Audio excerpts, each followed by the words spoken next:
Pilot all the way down! United States, New York, Queens, November 12, 2001. 6:30 a.m. JFK Airport is on high alert. The atrocity of 9/11 is still fresh in the minds of Americans. And for everyone in the airline industry, security is a major concern. On the tarmac, the crew of American Airlines Flight 587 prepare for a 3.5-hour flight to the Dominican Republic.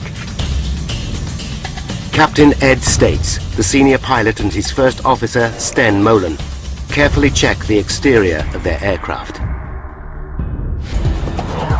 At 7 a.m., Ed States and Sten Molen begin pre-flight checks. The aeroplane is an Airbus A300 605R, capable of carrying up to 266 people. Built in Europe some 13 years ago, it is one of the oldest in the American Airlines fleet and has racked up over 37,000 hours of flying time. Nevertheless, the Airbus is recognized as one of the most reliable airliners in service.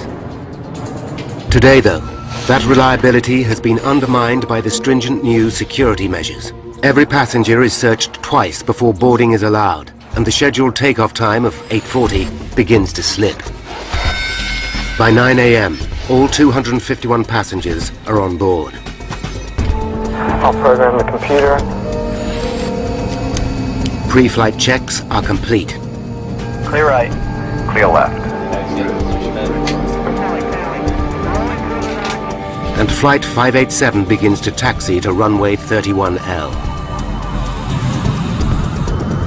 It's a fine day, and Sten Molen, the co-pilot, will fly the plane on the first leg.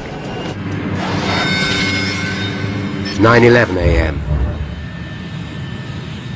A Japanese Airlines 747 immediately in front of 587 is cleared for takeoff. The controller gives Molen and States a routine caution. He tells them there's a risk of air turbulence from the Japanese plane ahead. Clear for takeoff. American 587 Heavy. Captain States knows that he must keep a safe distance between himself and the Japanese airliner. Every plane creates a wake of turbulent air as it takes off, which can affect following flights. You happy with that distance? We'll be all right once we get rolling. So you're happy? Their flight path will take them across Jamaica Bay and over the Rockaway Peninsula in the borough of Queens. 9:14, Sten Molen starts the takeoff run. Rotate. 9:14 and 29 seconds. D2. Flight 587 lifts off. Positive rate. Gear up, please. Ground control at JFK wishes them well and instructs Molen and States to contact New York departures. 9:15. Flight 587 is now at 1,700 feet.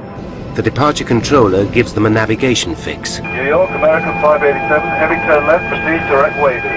We'll turn direct wavy. American 587 Heavy. 1 second later, the plane begins to shake. The pilots know the turbulence is likely to have come from the Japan Airlines Jumbo up ahead.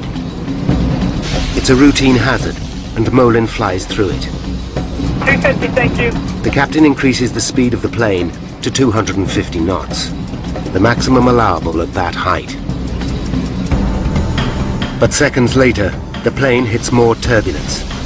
Sten Molen takes decisive action.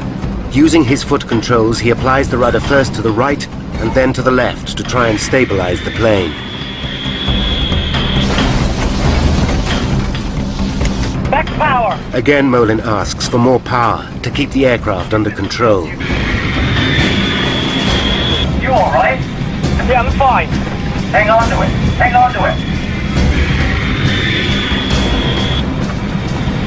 Full power, please.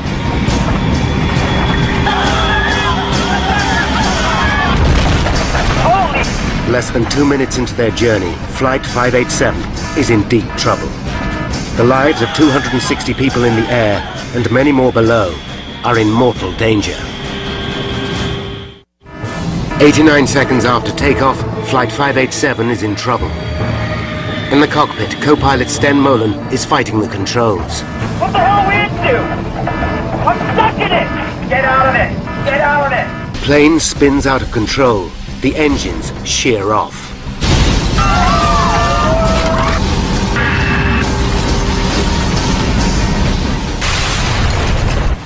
At 9:16 and 15 seconds, Flight 587 slams into the ground.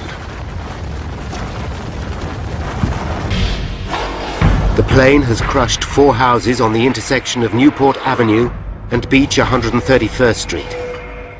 How did Flight 587 end in catastrophe? Why did one of the most reliable aircraft in service break up in mid-air and come crashing down on a residential suburb?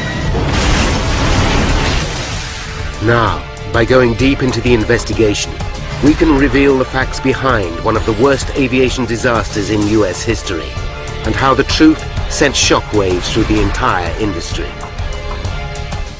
No one is prepared for the startling picture that the flight data recorder will give. The focus of the entire investigation suddenly shifts from the machine to the man flying it, co-pilot Sten Molen. 83 seconds after takeoff, the recorder shows that Molen applied 5 extreme movements of the rudder, causing the plane to lurch violently from side to side. The plane slips sideways to its direction of travel, first one way and then the other.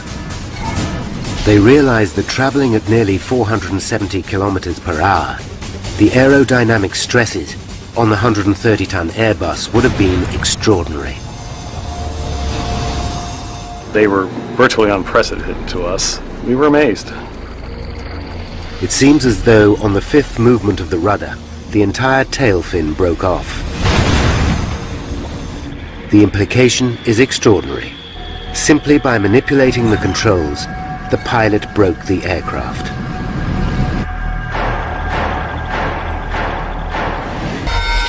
"5 minutes to disaster. Flight 587 awaits clearance for takeoff Taxi in position and hold. as a Japanese 747 airliner takes off.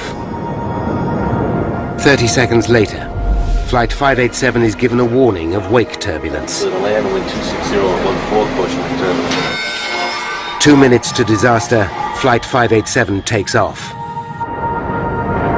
Positive rate, gear up please.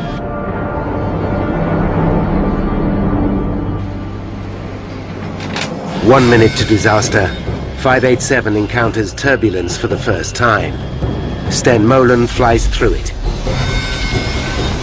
30 seconds to disaster, 587 hits a second, larger wave of turbulence.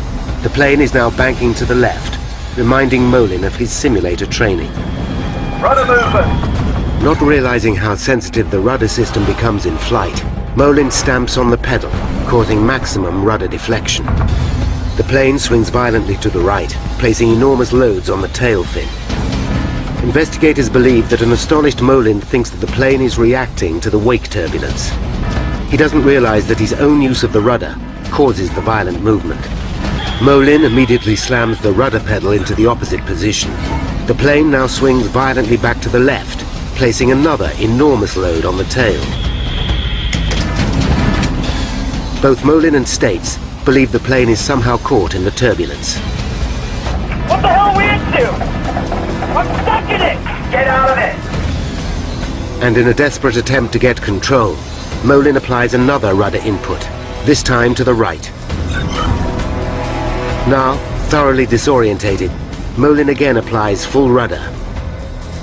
587 is now on the brink of disaster. Finally, on the 5th rudder input, all 6 lugs connecting the tail to the fuselage tear apart. The plane is now doomed.